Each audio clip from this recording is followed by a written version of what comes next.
Let me show you what I carry for EDC, everyday carry. First of all, the clothes that I wear are always appropriate for the season, where I could walk home for 15 or 20 miles. And also that I could crawl underneath a tree, spend the night, wake up in the morning with all of my toes and fingers still intact. But in addition to that, I carry some very specific items. One is this watch.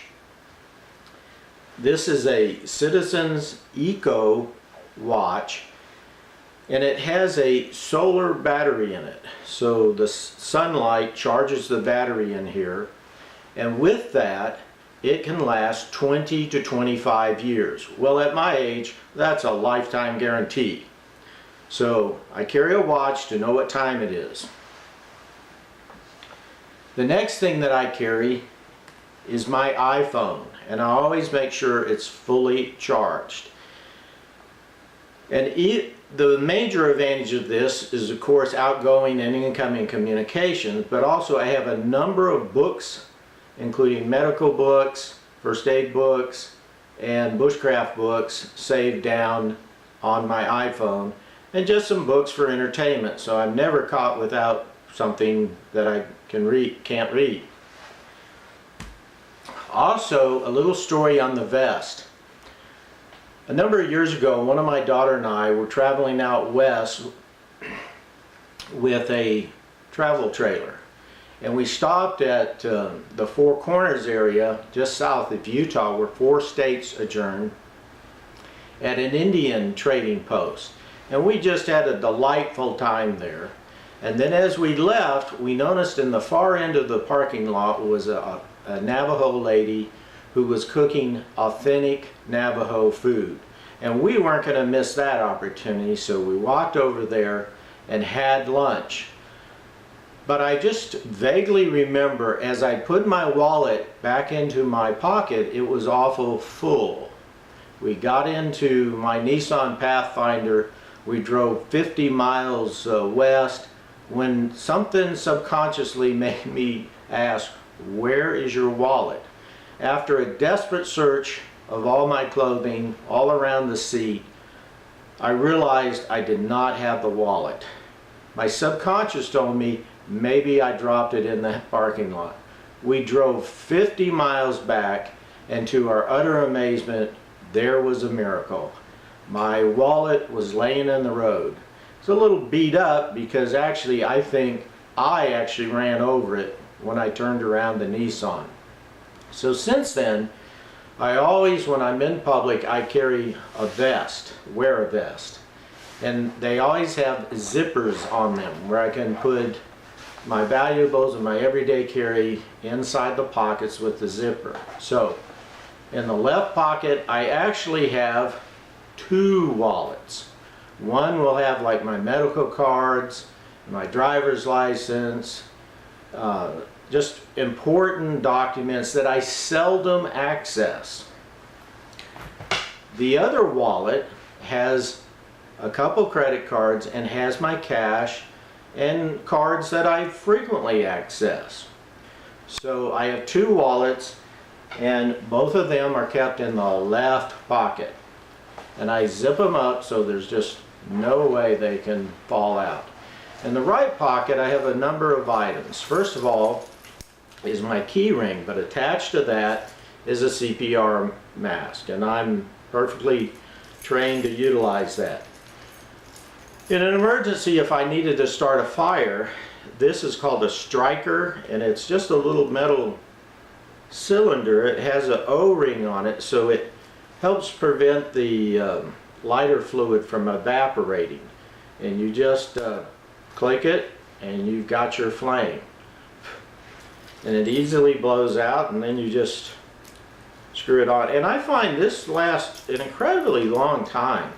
I tried to use a Zippo lighter before that, and they seem to dry out after a month. Another item that I have on this is a light. It's a micro photon light, and it's red so that if I utilize it at night I can see, but it doesn't wash out my night vision. And then the last thing that's useful in an emergency is it has a very powerful metal whistle, which I'll say to everybody's ears and not show a demonstration of that. So there's my keychain with the tools. I also, of course, carry my, in effect, the car tokens or car keys. I carry a plasma lighter. These are super cool. This is an EDC Core. It's you charge it by USB cord. So I turned it on. You have a little blue light, and then you push the blue light, and I don't know if you can see it, but there's where the beams cross, and that will light up a piece of paper in just a second. And then you turn it off, and this will last months and months, the charge on it. And using the USB port, you can charge it going down the road if you wanted to. And then the last common everyday carry thing that I have, it's a Smith & Wesson Extreme Ops knife. And these are fairly inexpensive, about $15. They're serrated, excellent blade, tanto point, and it's amazing how often I use this. So that's what I always have on me as everyday carry. Now, also, to be honest with you, I do have a legal license for concealed weapon.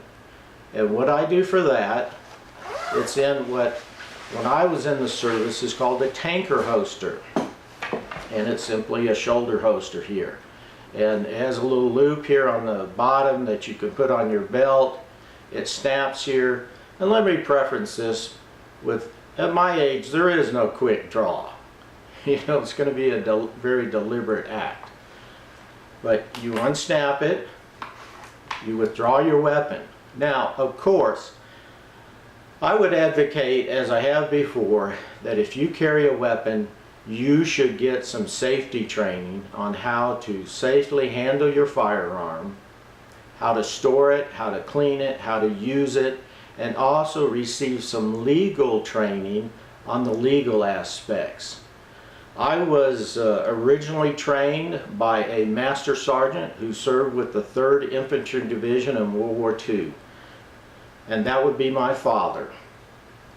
Later, when I was in college, a Marine gunnery sergeant trained us on the rifle, and then when I became a Navy CB, the Marine Corps sergeants trained me and qualified me on the M16 and the .45 pistol. I prefer a 9mm. This is what I carry every day. It's a Browning BDM. It's an all-metal gun. It was made in the 90s to as a model for a bid by the Federal Bureau of Investigation. It has several interesting things about it. Of course, it's 15 round magazine, 9mm. It has a safety on either side. That's one of the big points of why I carry it every day. And also, it's very thin for a pistol. And it's just as smooth as can be. But the main reason I carry it is because I like the fact that it's so narrow, and also that it has a safety on it. Now, also when I served with the United States Navy Seabees, I was actually the range safety officer for an entire summer. So I am thoroughly checked out on safety of guns. If you're not, I strongly suggest you take a class by an NRA certified instructor or firing range that has a properly trained, like a previous policeman or military personnel, but get the proper training. And of course, the essentials, the foundation of that, always consider a gun loaded. And it doesn't matter if you unloaded it yourself just seconds before.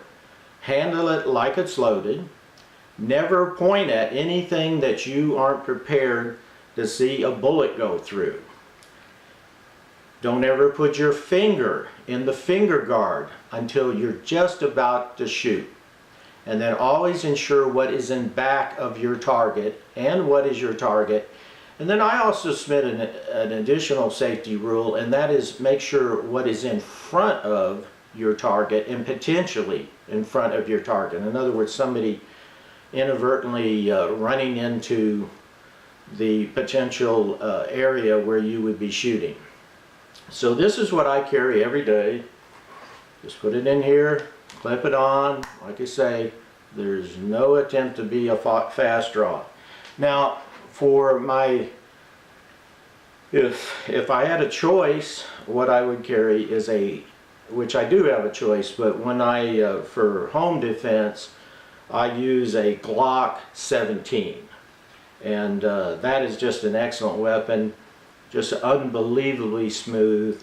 I would say from using both of these pistols that the Glock is a smoother pistol, would be a little more accurate, but it doesn't have a mechanical safety on it, and for that reason I don't use it for everyday carry. So wherever you go, be prepared.